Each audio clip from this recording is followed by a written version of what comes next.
There is a kind of woman this world doesn't know what to do with. Not because she's difficult, not because she's dangerous, but because she is quiet in a way that makes people nervous, the way a river is quiet right before it turns. Her name was Camille, and the hallway she was standing in smelled like floor wax and old grievance, the particular scent of Fulton County justice, where cases like hers had gone to die for 100 years before this one got lucky. She was 37 years old that morning. She had on a slate gray blazer she'd bought with her own money, pressed slacks, and a pair of shoes she had walked a long road to deserve. She carried a leather portfolio in one hand and the weight of 2 years in the other. Behind her, a woman she didn't know had just said the thing that half of Southwest Atlanta had been saying since the night her husband died. She heard it. She didn't flinch. She kept walking. She had been called worse. She had been called worse by people who claimed to love her. In 4 minutes, a sealed envelope on a clerk's table inside that courtroom was going to be opened. And everything people thought they knew about Camille, every whisper, every post, every morning her mother-in-law stood at that gate, was going to have to answer to the facts. The facts had been waiting a long time for their turn. Before we go any further, 3 years before that courthouse hallway, before the gate and the whispers and the grief that came wrapped in accusations, Camille was just a woman living her life in Atlanta.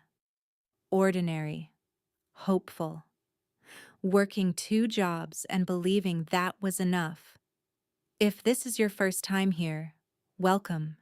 Stay until the end of this one, because what happened to Camille, what she did with what happened to her, is going to stay with you.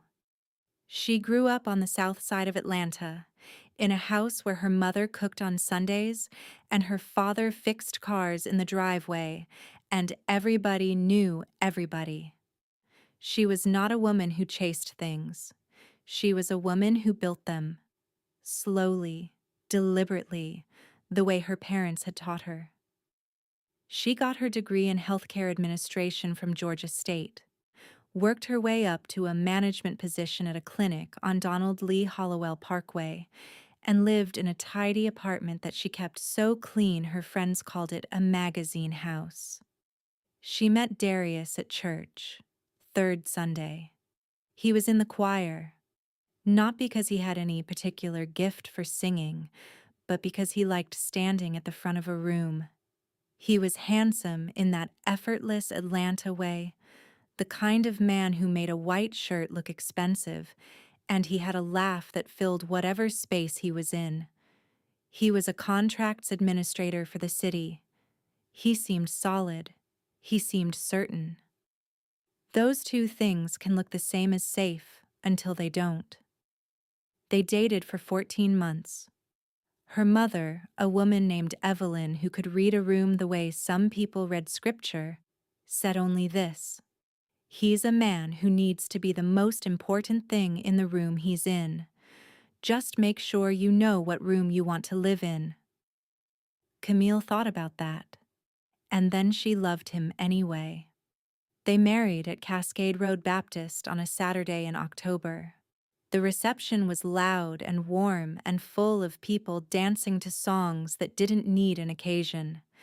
And at the end of the night, when they got home to the house on Avon Avenue, the house they had bought together, the house with the deep front porch and the pecan tree in the back, Camille took their marriage certificate out of the envelope and framed it.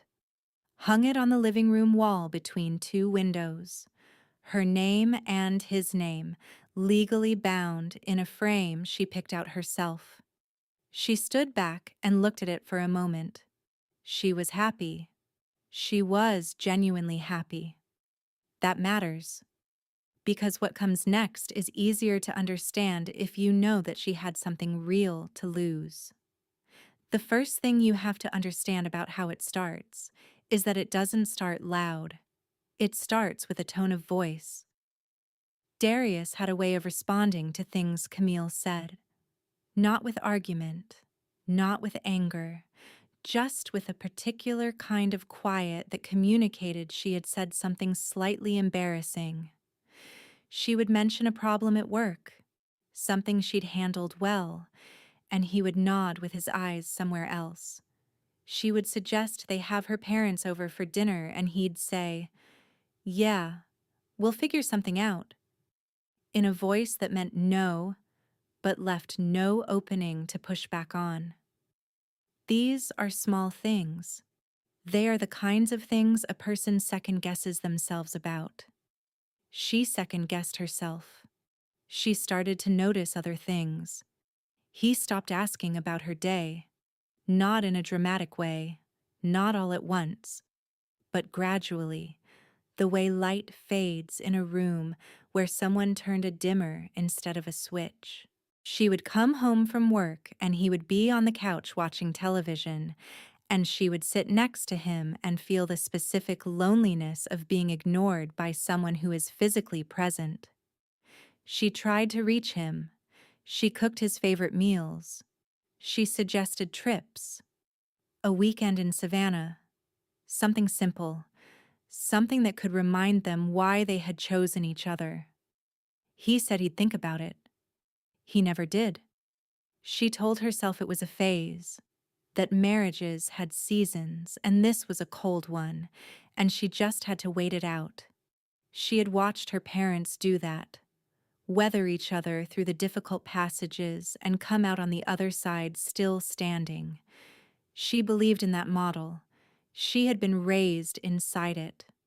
What she didn't know yet was that she was applying the logic of a real marriage to something that had been a construction from the beginning. His mother, Gloria, was a woman in her early 60s who had built her entire identity around being Darius's mother. She was not subtle about this. She called him every single day, sometimes twice.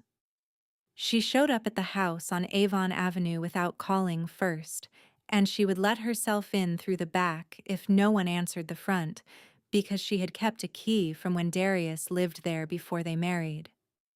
Camille asked Darius about the key once. He said, "She's my mother, Camille. What do you want me to do?" As if changing a lock was an act of violence. Gloria never said anything directly cruel to Camille's face. She was more sophisticated than that. She operated in implications. She would look at something Camille cooked and say, "Darius always liked it a little spicier," and then turn to him and smile. She would admire a piece of furniture Camille had chosen and say, "It's sweet, baby," using a word that meant childish. She once rearranged the items in Camille's kitchen cabinet, took everything out, and put it back in a different order, a Gloria order. And when Camille came home and found it, she said nothing. She put everything back the way she had it. That night, she heard Gloria tell Darius over the phone that she had tried to help straighten things up and that Camille had undone all of it. Darius said, "That's just how she is, Mama." As if how she is was a problem to be accommodated rather than a person to be respected. She told Camille once, in front of Darius and his aunt, that she had never imagined Darius with someone so. And she paused there, in that carefully constructed pause. Independent. She said it like a diagnosis, like independence was something a woman should grow out of before she married. Camille smiled. She filed it away. She was beginning to understand that you file things with certain people because the alternative, confronting every slight, naming every cruelty, would consume your entire life. The church was the third wall closing in, though Camille didn't see it that way at first. It was Darius's family's church. His grandmother had been a founding member. His name was on a pew, and Gloria had been singing in the choir since before Darius was born. Camille had joined when they married, transferred her membership, gave her time and her tithe. But she was always a newcomer in a place where everybody had known each other for 40 years. The women in the congregation deferred to Gloria in the way communities defer to women who have been there longest and donated most. When Camille tried to volunteer for the hospitality committee, she was told they were fully staffed by a woman who then turned around and asked a member who had joined 6 months after Camille. When she brought a dish to the church dinner, she watched it go largely untouched while the dishes brought by the women who had been there longer disappeared. These are not dramatic betrayals. They are the kind that accumulate. When Camille started looking tired in the Sunday pews, and she did start looking tired because she was, the women would ask Gloria how she was doing. Not Camille. Gloria. Camille noticed that. She tried to tell herself it was just how people were, how communities worked. But she felt it. The way you feel a door closing in a room with no windows. Then came the phone passcode. Darius had always been the kind of man who left his phone face down. She hadn't thought much of it. But one evening, she needed to call her own phone. She'd left it in his car. And she asked for his to dial it, and he took it from her before she could touch the screen. "I got it," he said. She watched his face. He dialed. He handed her phone back. He never met her eyes. She thought about it later that night and told herself it was nothing. She thought about it again in the morning and told herself the same thing. But the body knows before the mind admits. And her body had started to register a low, constant alertness whenever he was in the room with her, the way an animal goes still when something in the environment changes. A month later, she tried to tell her concerns to Darius's aunt, a woman named Rosalind who seemed warmer than the rest of the family, who had always smiled at Camille at Sunday dinners and called her daughter in a way that felt genuine. Rosalind had pulled her aside at a cookout the summer before and whispered, "You good, baby? For real?" And Camille had been so surprised by the sincerity that she'd almost told the truth. She hadn't, but she'd remembered it. And now, sitting across from her in a coffee shop on Metropolitan Parkway, she decided to trust it. Camille said carefully that she was feeling shut out, that she didn't feel like she was inside her own marriage, that she needed Darius to hear her. She didn't mention the phone. She didn't mention Gloria's key. She kept it general, kept it contained, said only what she felt confident naming out loud. Rosalind listened, nodded, held her hand across the table, said all the right things, said, "You deserve to be heard. That's your husband and your home, and you deserve to feel that." Said she would talk to him. Said family was supposed to lift people up, not wear them down. That same evening, Gloria called Darius. Camille overheard him on the back porch. His voice low, his laugh short. She didn't hear the words, but she saw his face when he came back inside. He looked at her differently from that point on. A new coldness in him, precise and deliberate. Rosalind had told everything, every word. Camille sat in her kitchen that night in a house that had her name on the deed and felt, for the first time, truly alone inside of it. She thought about calling her mother. She looked at the phone for a long time. She put it down. There are things a person has to carry alone until they understand the whole shape of them. She was only beginning to understand. She found out about the other phone by accident, the way you find out about most things you didn't want to know. She was doing laundry, his laundry, because she still did his laundry, because old habits of love take longer to die than the love itself. And she felt something hard in the pocket of his gym bag. Not his work phone. Smaller. a prepaid. No passcode, because he'd gotten sloppy, or because some part of him had stopped caring whether she found it. She didn't look at the messages. She put it back exactly where she found it. She sat on the edge of the bed and breathed. 2 weeks later, the house phone rang. This was a number only family had, a number they kept because Darius's grandmother was in her 90s and didn't use cells.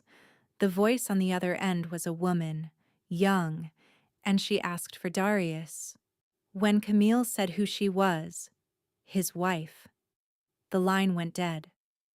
Camille stood holding the receiver for a long moment. Then she set it down gently, because she was the kind of woman who set things down gently even when she wanted to throw them. She did not confront him. Not yet. She was waiting to understand the full shape of what she was inside of before she made a move. That was her nature. To see things completely before she acted. Her mother had told her once that the most dangerous thing a person could do to an enemy was wait long enough to be certain. Camille was becoming certain. Then came the night she heard him on the back porch. It was past 11. She had gone to bed early and woken up to the sound of him laughing. That same laugh, the room-filling laugh, but quieter now, conspiratorial. She stood at the bedroom door in the dark and listened. She heard him say the woman's name. She heard it once. She recognized it as someone she'd heard of through the church, a name that sat in her chest like a stone. And then she heard him say, without any particular emotion, that he already had a plan, and that Camille wouldn't even see it coming. She didn't move. She didn't make a sound. She stood in the dark doorway and listened until he laughed again and said he had to go. She heard him close his phone. She heard him come back inside. She heard him get into bed beside her. She lay completely still. She did not sleep. She did not know yet what the plan was. She only knew it existed. And she knew, in the way you know the weather is turning before the temperature drops, that everything she had built in this house was in danger. 3 days later, Darius collapsed in the kitchen. It was a Thursday morning. He had been complaining of headaches for a week. She had offered to take him to the doctor. He had said he was fine, because he always said he was fine, because men like Darius did not go to doctors until their bodies forced the argument. She was the one who called 911. She was the one who rode in the ambulance. She was the one who sat in the waiting room at Grady Memorial for 2 hours while nurses moved quickly past her and no one told her anything. He was pronounced dead at 9:47 in the morning. Cardiac event, they said. She sat in that chair and felt the world rearrange itself around her into a shape she didn't recognize. Gloria arrived 40 minutes later. She had driven herself. She walked into the waiting room, saw Camille sitting alone, and walked past her to the nurse's station. And then, in a voice loud enough for 6 people to hear, she said, "I need to know what happened to my son. And I need someone to explain to me how a healthy man dies in his own kitchen." She paused. She turned and looked directly at Camille. She did this. She has always been jealous of what this family has. A nurse looked at Camille, just for a second, but long enough. Camille stood up. She said nothing. She walked to the bathroom, locked the door, ran cold water over her hands, looked at herself in the mirror. She had just lost her husband. She had just been accused of killing him.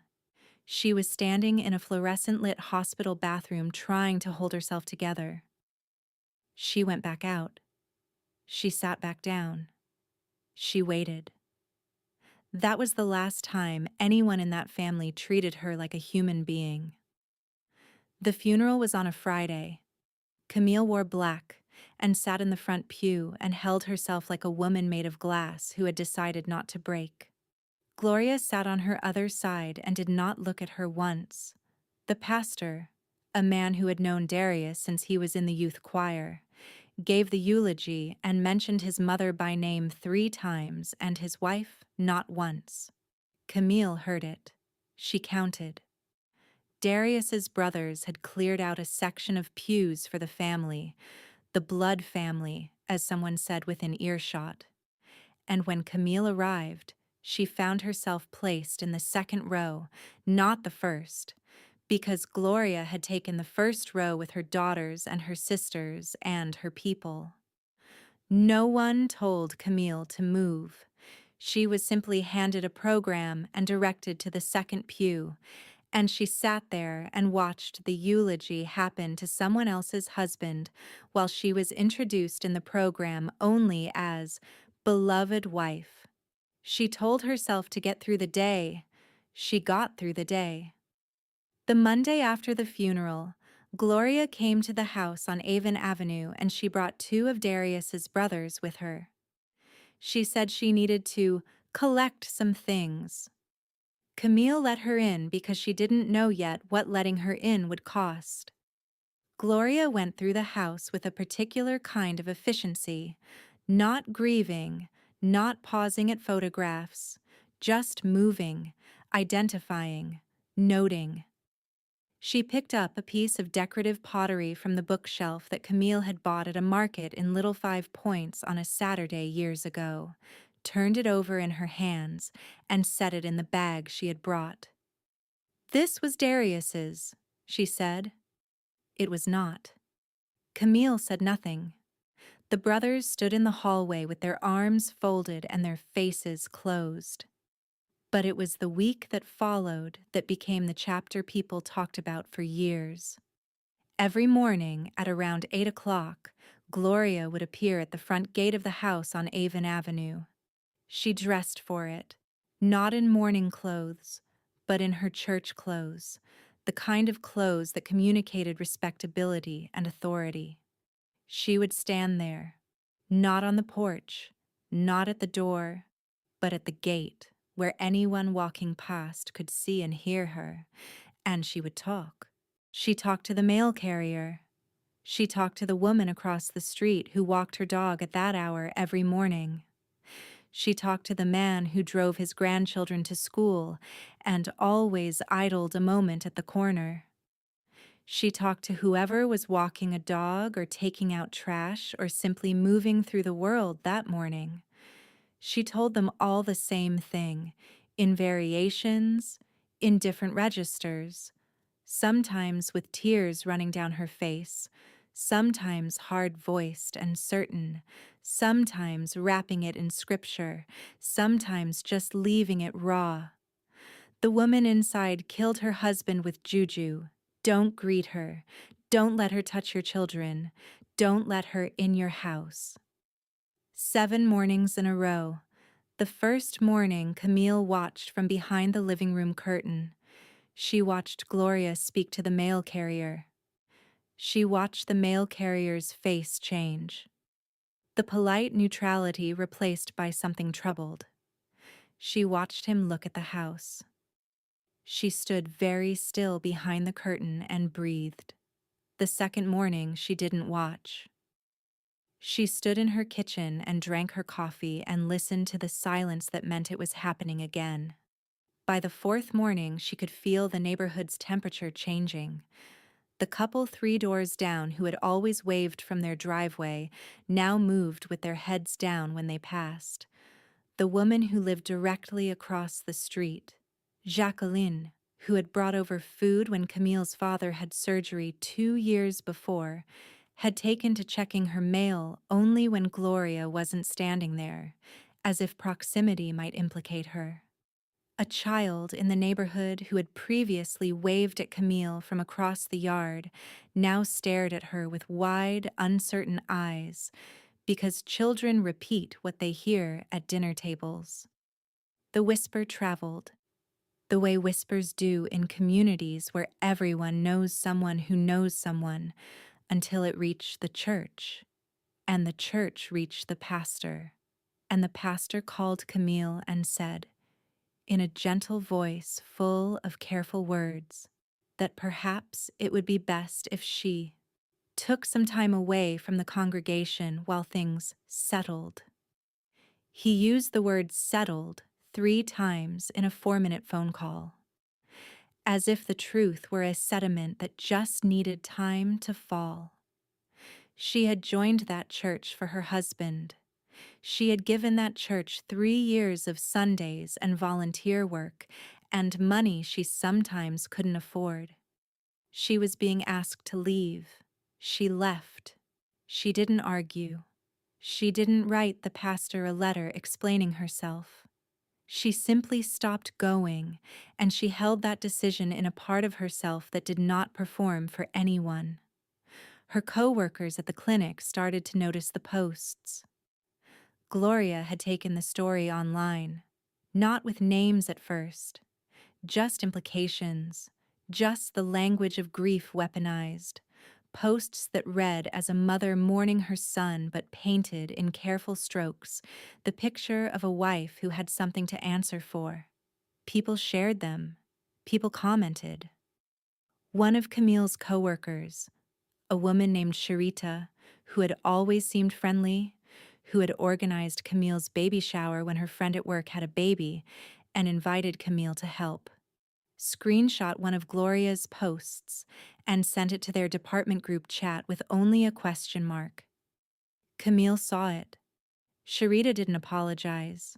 Camille said nothing and went back to work.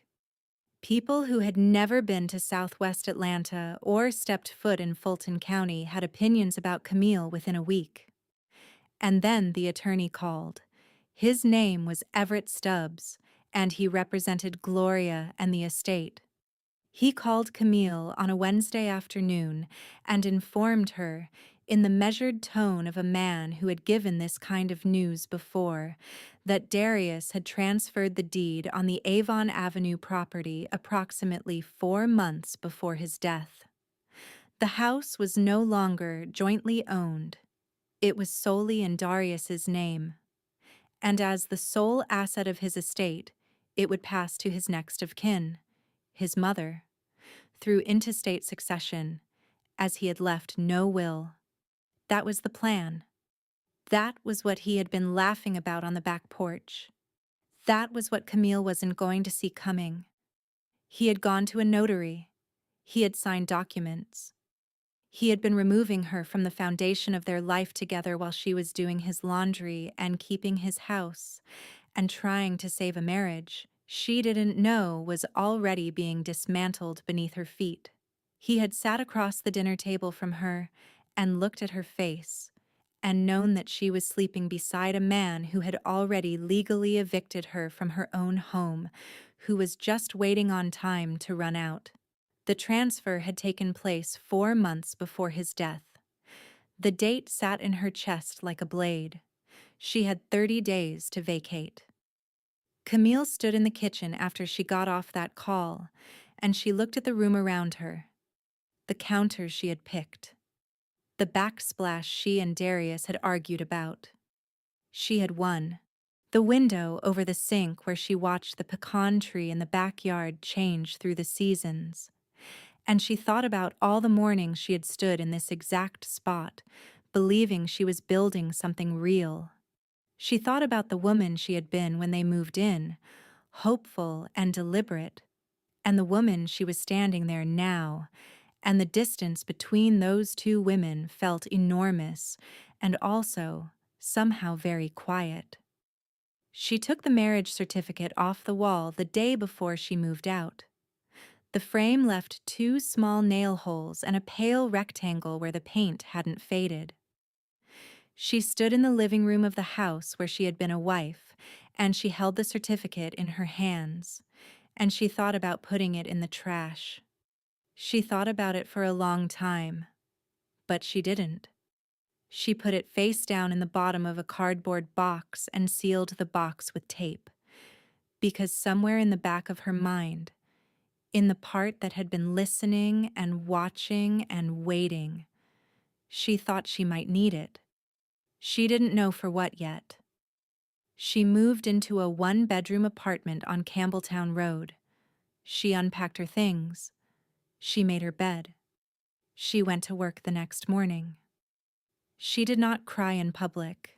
She had decided, somewhere in those last weeks, that her tears were her own and she would not give them to anyone who had tried to take everything else. The quiet rebuilding didn't look like much from the outside. That was intentional.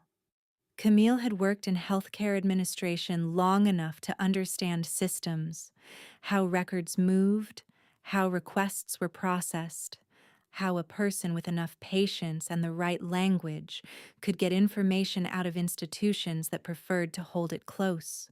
She knew how death was documented. She knew what a standard death certificate contained and what it didn't. And something about the phrase cardiac event, so clean, so final, so unexamined, had been sitting uneasy with her since the morning she sat in that waiting room. She didn't go in angry. She went in professional. She contacted the Fulton County Medical Examiner's office and requested a copy of Darius's death certificate and the associated documentation as the surviving spouse. The staff member she spoke to was courteous, told her the documentation was available, told her there had been some recent additional notes added to the file by the examiner's office. She asked what that meant.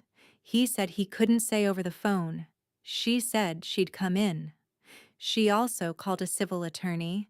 His name was Benjamin Okafor, and a friend from her old clinic had used him in a dispute over her father's estate and said he was the sharpest person in any room he walked into. She told Benjamin everything: the deed transfer, the timeline, the 4 months, the notary. He listened without interrupting.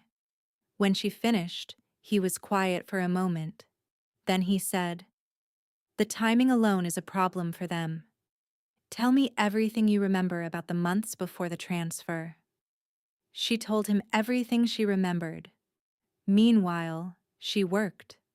She had started consulting on medical billing in the evenings, small clients at first, a solo practice in East Point, a dental office in Decatur.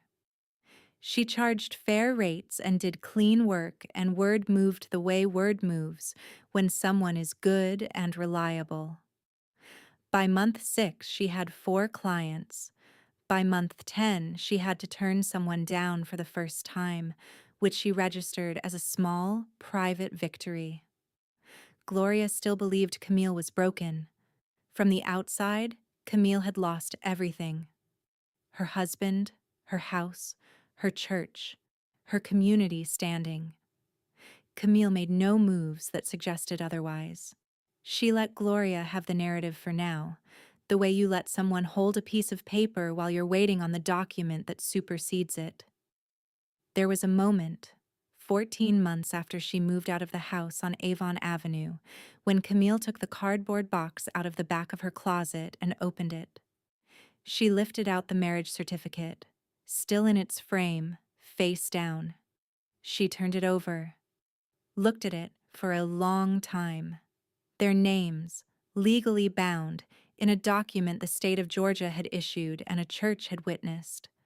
She thought about what it meant now, not as a memory, not as proof of love, but as a legal instrument, as a record. A piece of evidence that established exactly what she had been to Darius and what he had been to her, and therefore what rights she still held. She wrote Benjamin Okafor's name on the back. Then she set it on her desk. It was no longer a keepsake. It was the beginning of a case. She had also, by that point, heard from the medical examiner's office in more detail. Details she kept close, shared with no one outside of the 2 attorneys she now had on retainer, because there was a second attorney, a newer engagement, related to something that was no longer entirely a civil matter. She went to work. She joined a small church in Vine City where nobody knew her name, And the pastor didn't know her mother-in-law, and the coffee in the fellowship hall was weak, but the community was real. She started sleeping through the night again. She bought a plant. It lived. The summons to the Fulton County Courthouse came by certified mail. The civil hearing on the property transfer challenge had been scheduled for a Thursday in February. Benjamin had filed the challenge 8 months prior, and the wheels of the county court had turned slowly and then all at once. Camille read the summons twice and set it on her counter and called her mother. Evelyn asked how she felt. Camille said she felt ready. Evelyn said, "Then you are." They talked for an hour about other things: her cousin's new baby, the weather, a recipe, the ordinary things. Camille needed the ordinary things. She arrived at the Fulton County Courthouse 40 minutes early. She sat in her car in the parking deck for 20 minutes, not because she was nervous, but because she needed to be still before the stillness went away. Then she got out, smoothed her blazer, picked up her portfolio, and walked inside. She saw Gloria and 2 of Darius's siblings in the hallway outside the courtroom with their attorney. Gloria saw her.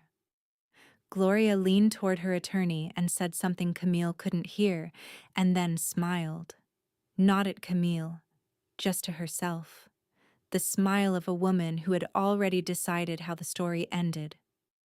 Camille met her eyes for 1 second and then looked away. Not because she was afraid, because she had nothing to prove in a hallway. Benjamin pulled her aside near the water fountain. He told her that one piece of supporting documentation, a bank transfer record that corroborated the timeline of the deed change, had a filing error in the county's electronic system and might be excluded from evidence. He watched her face when he told her this. She took a breath. She thought about it. She said, "We don't need it." Benjamin looked at her for a moment. Then he nodded. "No," he said, "we don't." They walked toward the courtroom door. That was when the woman behind her whispered it, the question that had been following Camille for 2 years. The bailiff looked up from his clipboard. Camille straightened her blazer. She did not look back. She walked through the door. The room was not a grand courtroom. It was a civil hearing room on the 3rd floor. Fluorescent lighting, wood laminate paneling, a judge's bench that had seen 30 years of disputes over property and money and what people thought they were owed. Judge Adrienne Mosley was known for 2 things: being meticulous and being impatient with people who wasted her time. Camille sat down at the plaintiff's table. She set her portfolio in front of her. She folded her hands. She did not look at Gloria. She looked at the judge's bench and waited. Gloria, at the respondent's table across from her, was not expecting the person sitting across from her. She had been expecting the woman she had last seen moving out of a house on Avon Avenue with a cardboard box and a broken life. She was looking at a woman in a slate gray blazer with a leather portfolio who had walked into this room like she was already familiar with the ending. Gloria's composure shifted. Not dramatically, but it shifted. Her attorney put a hand on her arm. The judge called the room to order. She reviewed the docket, and then she said something neither side had been entirely prepared for.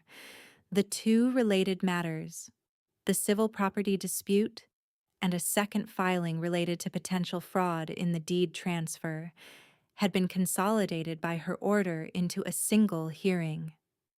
And there was a second sealed envelope on the clerk's table, beside the one containing the coroner's amended report. Both would be addressed today. Gloria's attorney leaned over and whispered in her ear. Gloria's face changed. The gallery, which held a handful of observers including, as it turned out, a reporter from a local news affiliate who had been tipped about the hearing through a public records request, went very still. Benjamin Okafor did not give a dramatic opening. He stated the facts in sequence, the way a person lays bricks, one on top of the next until what you have is a wall. He established the marriage, established the joint ownership, established the timeline of the deed transfer relative to Darius's phone records and financial movements. He established that the notary who had witnessed the transfer was a friend of Gloria's, with a documented financial relationship with the family. He established that Camille had not been present, had not been informed, had not consented. The respondent's attorney argued that the transfer had been Darius's legal right as a property owner. Benjamin agreed that it had been in the abstract. He then introduced the evidence of the coordination between Darius and his mother in the months prior, the communications, the timing, the notary connection. He used the word fraud. He used it calmly and specifically. He did not perform it. He did not need to.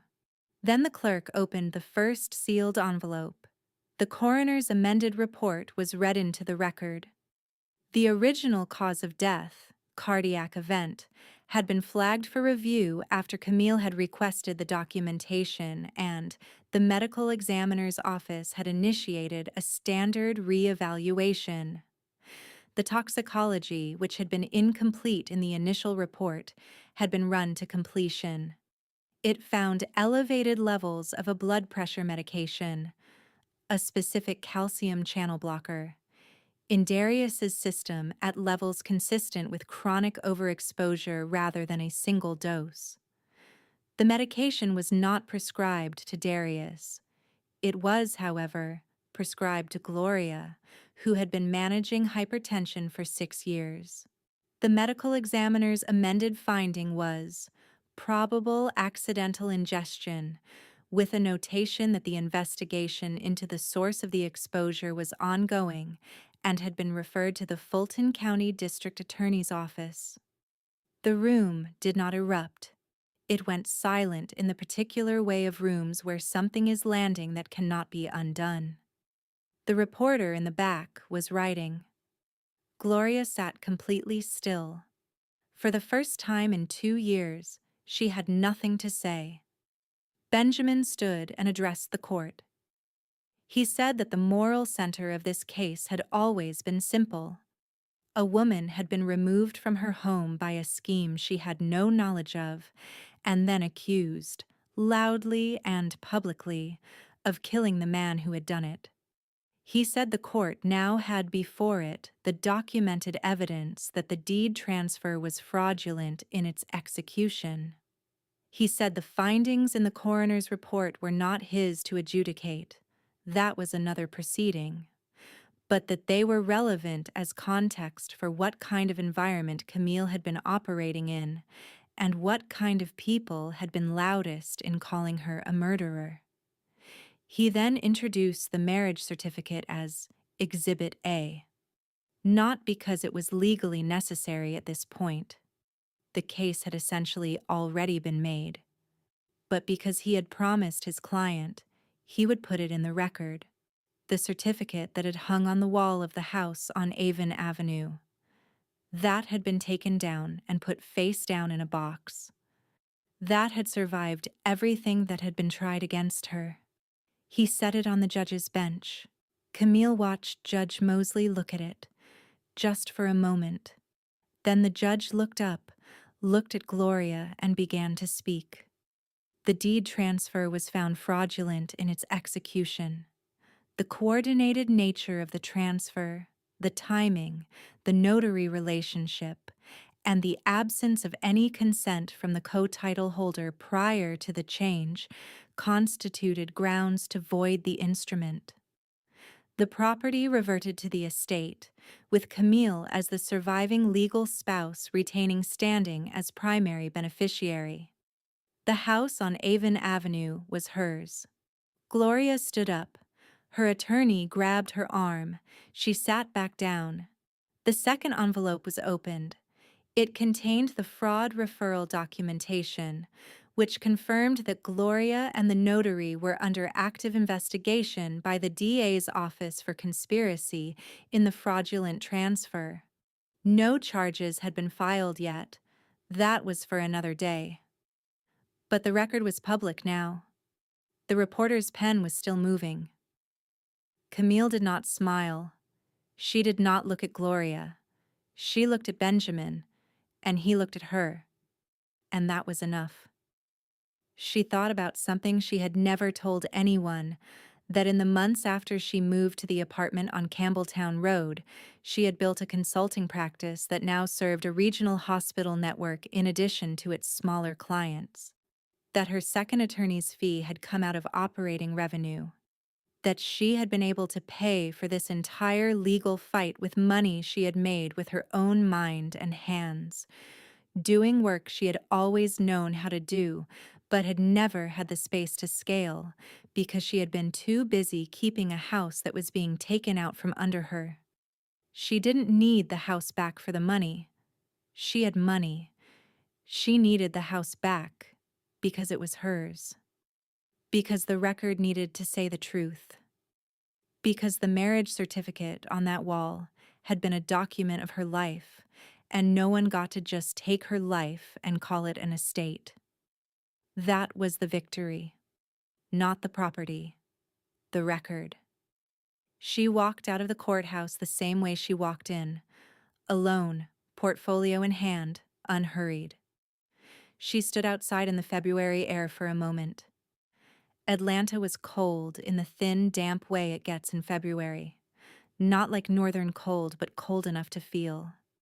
She stood on the courthouse steps and thought about the house on Avon Avenue, the pecan tree in the back, the 2 nail holes in the wall. She had already decided she would sell it. She would not live there. It had never been a home. She understood that now. It had been a place where she lived while a man who claimed to love her was already planning her removal. There was no warmth in those walls that belonged to her. She would sell it, and she would put the money into the business, and she would find a home somewhere else, somewhere that had only her history in it. She called her mother. "How'd it goes?" Evelyn said before Camille could speak. "It went," Camille said. Evelyn was quiet for a moment. Then she said, "Come eat something." And Camille laughed, a real laugh, the kind that has nothing to perform, and said she was on her way. They will tell different versions of this story depending on who's telling it. Gloria's family will tell the version where Camille is calculating and lucky, and the legal system failed them. The people who whispered in that courthouse hallway will forget they were ever there. The pastor on Cascade Road will go on preaching to his congregation and calling it by the name of a different church than the one Camille remembers. But the record exists. The amended coroner's report exists. The court's finding exists. The marriage certificate exists. Exhibit A, admitted, stamped, permanent. They tried to bury her in a story they wrote. She kept the receipts. Not for revenge, for the record. And the record always outlasts the rumor. That's the only thing Camille would want you to take from this. Not the house, not the business, though both of those matters. Just this. The truth is a document. File it. Date it. Keep it somewhere safe. Because the day will come when the room goes quiet and something sealed gets opened. And on that day, the only thing that speaks for you is what you were careful enough to preserve. She got in her car. She drove to her mother's house. She ate a plate of food that tasted like every Sunday she had ever been loved. And she sat at the kitchen table with Evelyn and didn't say very much at all. Because some things, when they're finally over, don't need words. They just need to be sat with quietly, in a warm room, with someone who always believed you. If you made it to the end of this one, you know what kind of woman Camille is. Drop A in the comments if you believe in keeping your receipts. And I want to know, what would you have done the first morning that gate opened?